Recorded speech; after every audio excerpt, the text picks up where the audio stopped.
Masyadong defensive. Yan ang puna ni House Committee on Human Rights Chairman Benny Abante kay Senador Bato de la Rosa sa pagdinig ng Senado sa madugong war on drugs ni dating Pangulong Rodrigo Duterte. Nakikita mo kung paano ginagamit ni Senator Bato ang posisyon niya para mag-interrogate ng mga witnesses. He really wanted to explain himself, to explain the war on drugs, to explain the killings. Ayon pa kay Abante, kung nagpakita raw si Digong sa Senado, sana naman daw dumalo rin ito sa Quadcom hearing ng Kamara. Maaari raw gamitin hindi lang ng mga lokal na otoridad, kundi maging ng international community ang mga pahayag ni Duterte sa pagdinig, gaya ng pag-ako niya sa lahat ng mga nagawa ng mga pulis noong drug war. PRRD's admission should be taken seriously. There is a crucial opportunity to reaffirm our commitment to human rights, justice, and the rule of law. Para naman kay House Deputy Majority Leader Jude Asidre, dapat lang makulong ang dating Pangulo dahil sa pag-amin niya kaugnay ng EJK. Hindi na raw ito tungkol sa politika, kundi hustisya. Para rin kay Cagayan de Oro City Representative Lordan Suwan, hindi dapat ipagwalang bahala ang ginawang pag-amin ni Duterte. Ayon naman kay Assistant Majority Leader Paulo Ortega, kung hindi raw kikilos ang mga otoridad sa Pilipinas, dapat na itong aksyonan ng International Criminal Court o ICC. Tingin naman ni Professor Dennis Coronacion, Chairman ng Department of Political Science sa UST, political strategy lang ni Digong ang pagharap at pagsasalita sa harap ng Senado, lalo't tatakbong mayor ng Davao City si Duterte sa bilang Pilipino 2025. Probably he feels like he needs to defend himself because obviously based on the survey ratings, his popularity is starting to dip or to decline. So tingin niya affected na yung kanyang image as a public servant, kaya he felt compelled to answer those allegations albeit in a friendly venue, in a friendly institution, in a Senate. Pinabulaanan naman ng palasyo ang sinabi ni dating Pangulong Duterte na nananatiling talamak ang krimen sa bansa. Ayon kay Executive Secretary Lucas Bersamin, bumababa na ang krimen base raw sa datos ng Philippine National Police. Pagmamalaki pa ni Bersamin na panatili ng administrasyon ni Pangulong Bongbong Marcos ang peace and order nang hindi naaapektuhan ang due process at basic human rights ng mga Pilipino.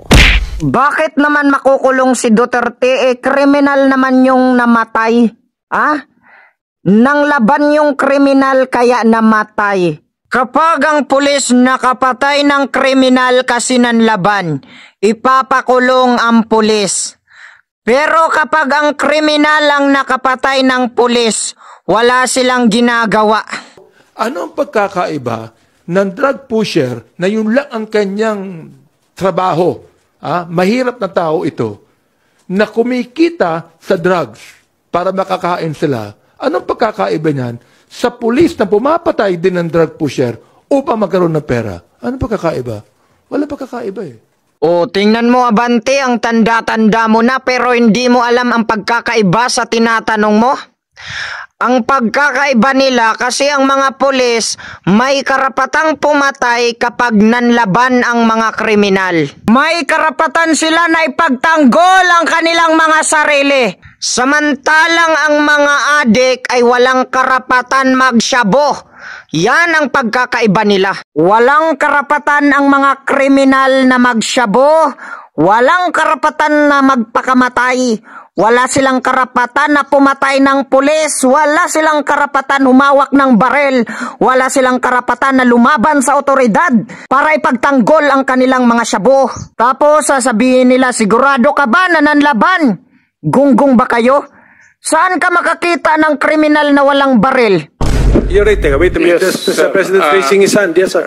Thank you for giving me the time. I'd like to ask the Colonel, sino yung idiot na superior mo? What is the question, sir? Who is the superior of... Yes, the one who... Alam mo ano ang ginawa nung ulol na yon? Subornation of perjury. That is a crime. Tingnan mo sa revised penal code. Sovereign. Sige po, I think you already stated it, Colonel Grijaldo.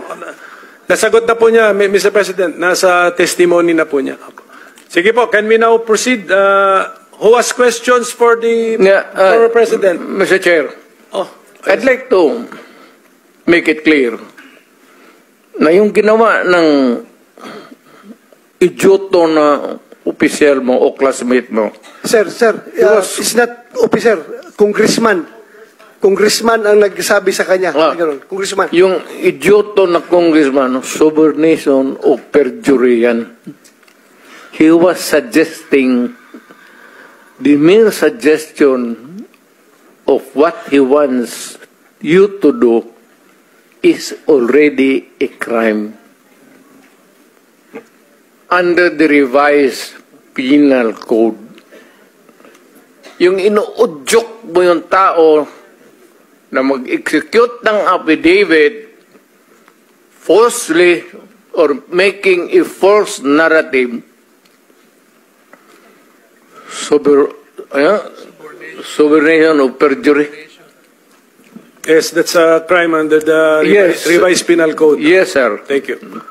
Sige, sir, because, we are operating under, time constraints. So, sabi ko kanina, hanggang 3 o'clock lang tayo. But, sige, gusto ko lang habulin yung classmate mo. Yung congressman. Parang papailan ko ng kaso. Total, hindi ko na kailangan yung affidavit mo. Your narrative here is under oath. Hindi ko na kailangan yung affidavit mo.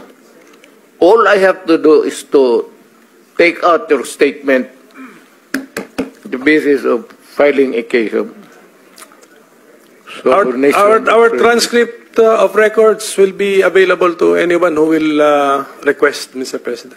Dating Pangulong Duterte, kakasuhan daw po sina Representatives Dan Fernandez at Benny Abante. So inayag po ni dating Pangulong Rodrigo Duterte na nais po niyang sampahan ang reklamong perjury.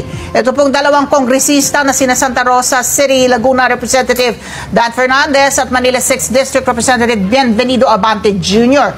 Ito ay matapos pong ibulgar sa pagdinig ng Senate Blue Ribbon Subcommittee ni Police Colonel Hector Grijaldo. Binalita po kanina na pinilit po siya na magsinungaling nina Fernandez at Abante na aminin na may reward system sa war on drugs ng nakaraang administrasyon. Kung Dan Fernandez put the paper he was holding on the table and told me, ito ang sasabihin mong statement na ito, while pointing on the paragraph on the paper, ito ang supplemental affidavit ni Colonel Garma. Sabihin mo, alam mo ang reward system. I-confirm mo lang. Ayon kay Duterte, bilang dating prosecutor, nahaharap sa kasong perjury ang dalawang kongresista. To former President Rodrigo Duterte, who has signified his intention to appear before the Quad Committee, get well soon. Sana po makapunta kayo sa susunod na hearing. Sana po samahan ka ng ibang invited personalities na nagtatago pa rin. Gusto ko lang habulin yung classmate mo. Yung congressman. Parang papailan ko ng kaso. A few moments later. Naniniwala naman kami sa war on drugs. Ayaw namin ng drugs sa Pilipinas.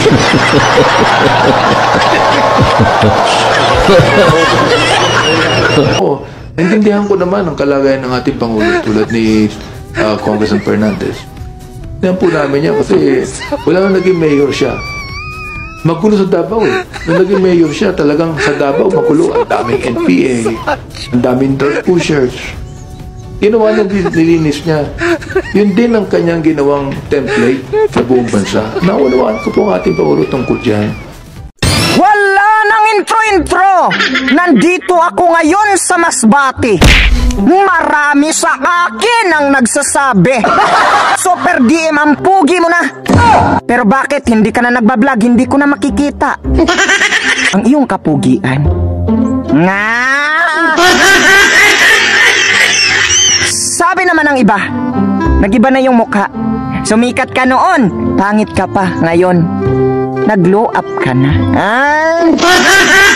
Pero what if nagjuwa ka lang kasi wala nang choice? Pero ang totoo, ako pala yung gusto mo. Na. Kangen suaraku, kamu tinggal kami saja. Kalau mau bertemu kamu. Pero what if ginawa ka lang niya para makita niya ang crush na crush niya na tropa mo? Oh, sakit! Sakit! Well, you only need the light when it's burning low. Only miss the sun when it starts to snow. Pero what if magjowa kayo, pero mas close sila ng tropa mo? Sakit!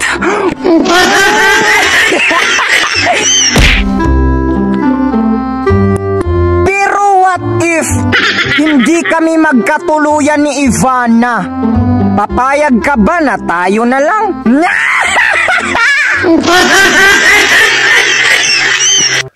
Pero what if masarap ako? Kakainin mo ba ako?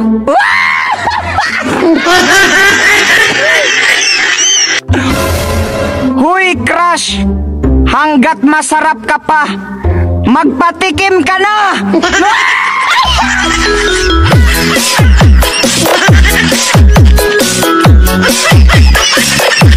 Hoy, crush! Be matured enough! Wag na yung lollipop yung subuin mo! Ito na lang yung nasa loob ng short ko!